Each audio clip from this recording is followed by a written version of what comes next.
Hi, we're representatives of Josef Chromy winery. My name is Jonathan, I'm the CEO. My name's Rona, I'm a business analyst. I'm Simone, I'm a cultural expert. My name's Georgia and I'm the export manager. My name's Joy, I'm marketing manager. As Josef Chromy is looking to expand into the global market, however, we are still a small company based in Tasmania. Today, our group will be looking at key factors that can aid or hinder us in our quest to enter the Canadian market.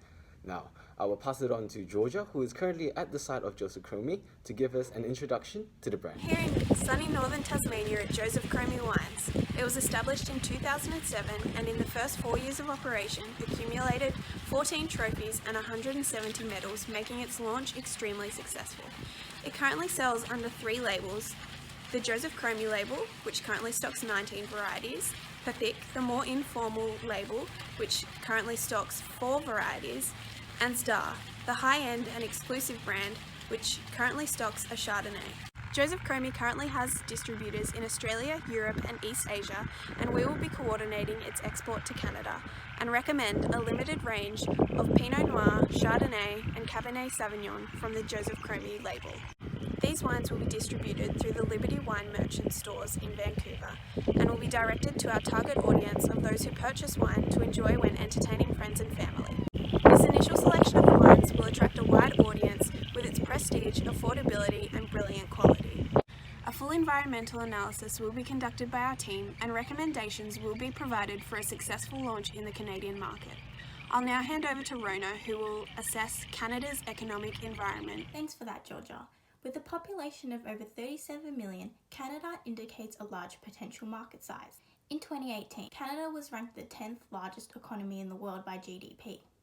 With a GNP of $50,000 per capita, this indicates that individuals have high purchasing power. In regard to infrastructure, there are well-developed land, railway, waterway, and air traffic networks for distribution capabilities. In addition to this, Canada has vast access to communication systems and a well-developed and secure banking and financial system to facilitate foreign exchange. The relationship between Australia and Canada is highly productive, as total two-way trade in goods was $3.8 billion in 2017 to 18. In this time, Australia exported a total of $1.7 billion worth of goods to Canada. Among the top performing exports was alcoholic beverages. Canada is Australia's 4th largest overseas market for wine by value. With mutual interest in open markets, Canada and Australia have a high-quality free trade agreement between them. The FTA, called the Comprehensive and Progressive Agreement for Trans-Pacific Partnership, entered into operation on the 30th of December 2018. With a steady and growing economic environment, Canada offers plentiful opportunities for Australian organisations seeking to expand into the Canadian market, particularly in the alcoholic beverage sector. I will now pass on to Simone, who will discuss Canada's cultural environment. Thanks, Rona. The average Canadian wine drinker culturally is quite similar to an Australian. Anglophone or English-speaking Canadians are less formal, rely less on hierarchical structures, and are less emotionally expressive than French Canadians. This makes English-speaking Canadians, especially those in Western Canada and British Columbia, closer to Australians in comparison to primarily French-speaking Canadians in Quebec and surrounds. Further, it will be simpler to do business with distributors in British Columbia as their values and culture is most similar to that of our partners in Australia, and they're also the closest. Canadians are moderate wine drinkers with an annual consumption of 16.3 litres per adult, which is more than the USA at 13.7 litres, but much less than Australia at 29.4 litres. There's also a preference for Canadians to purchase and drink wine at home while entertaining with friends before going out rather than buying more while they're at the restaurant. Canadians use price and award as an indicator of quality when purchasing wine. However, they don't use brand names as much as Australians. Low involvement purchasers are more likely to use brand, and high involvement are more likely to place weight on price. Although Canadians are not as responsive to awards, high involvement buyers are more likely to be influenced. This makes our premium award-winning wine more suited to a high-involvement wine purchaser who will be more drawn to our premium price and pay closer attention to our awards. I'll now pass on to Georgia to talk about Canada's political and legal environment. Thanks, Simone. Canada enjoys one of the most stable forms of government globally.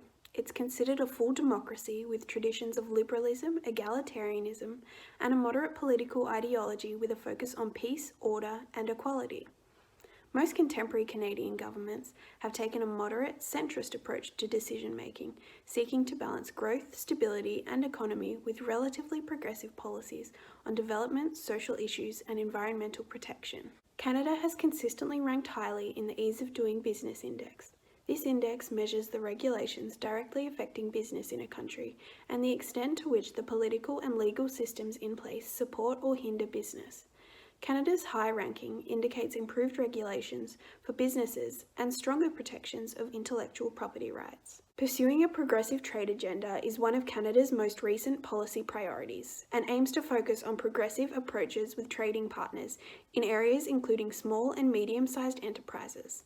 This will be beneficial for Josef Chromy wines and will allow for easier and more efficient export to Canada. Australia and Canada are both members of the World Wine Trade Group, which simplifies the export of the product. Alcohol is a tightly controlled product in Canada, and therefore specific laws and regulations need to be adhered to when exporting wine. This includes advertising laws and labelling laws. It is required by Canadian legislation that all products are labelled in both French and English, which is an area of the marketing mix strategy which Joy will discuss now. Thanks, Georgia. Australian wines are becoming more and more popular among consumers and around the world. This is due to our high-quality wine, Australia's strict grading and ensuring quality and consistency. Canadians use the word as an important indicator of quality when purchasing wine, and Josef Chromy wines has accumulated 14 trophies and 170 medals since the operation. This award provides a solid quality foundation for the brand's product and enter the Canadian market. Red wine more popular in cold countries, hence we chose Cabernet Sauvignon and Pinot Noir from Josef Chromy range. Chardonnay is a popular white wine globally and a safe option for our first launch into Canadian market. Choosing a high-quality affordable wines as a flagship product, such as Josef Chromy Cabernet Sauvignon, is our product marketing strategy. Marketing overseas does not need to have a fixed model when entering the market. Normally, the initial market coverage is very important. As long as the wine distribution company has the ability to be creative, it can become our brand as a distributor. But we choose a larger distributor to sell our product first in Vancouver area. Later, our winery will adjust the distribution strategy according to the sales situation. The design of wine label should be as simple as possible to keep our packaging look luxury. We will keep the traditional Josef Chromy label on the front of the bottle and awards on the back to keep our product consistent globally. However, to satisfy governmental standards, we will alter the back information from our Australian standards. As Canada is a bilingual, nutritional information, place of origin and other governmental warnings will be in English and French. We will keep the price of Josef Chromy Cabernet Sauvignon, Pinot Noir, and Chardonnay in the mid-range premium to keep a consistent brand globally. The price for each will be $40. This takes into account the currency exchange rate and the price tag to cover some of the export costs. We will rely on informing the wine specialists in Liberty Wine Merchants of our award-winning wine to recommend to customers, as well as customers make an in-store decision based on our price and award status, which will be displayed in the back of our label and in-store on the shelves. I will now pass on to Jonathan, who will summarize our findings and their implications. Thanks for that, Joy. Now we can see that Josef Chromy is in a prime position to enter the Canadian market. Not only are the psychographics, purchasing habits, and culture similar to that of Australia, specifically in British Columbia, noting that both Australia and Canada are part of multiple free trade agreements, exporting into Canada will not be an issue at all, allowing for low-cost trading, which will ultimately lead to a reduction in production and exportation costs. However, though Australia and Canada share an abundance of similarities, there are still key points of interest that are different, such as the bilingual nature of Canadians speaking both English and French compared to that of the Australians who only speak English or use English as their language. Therefore, we have looked into implementing the aforementioned strategies, focusing on the price and promotion strategies, providing a quality product at an affordable price. Now, we thank you so much for your time, and we hope that we can progress this business relationship in days to come. Thank you.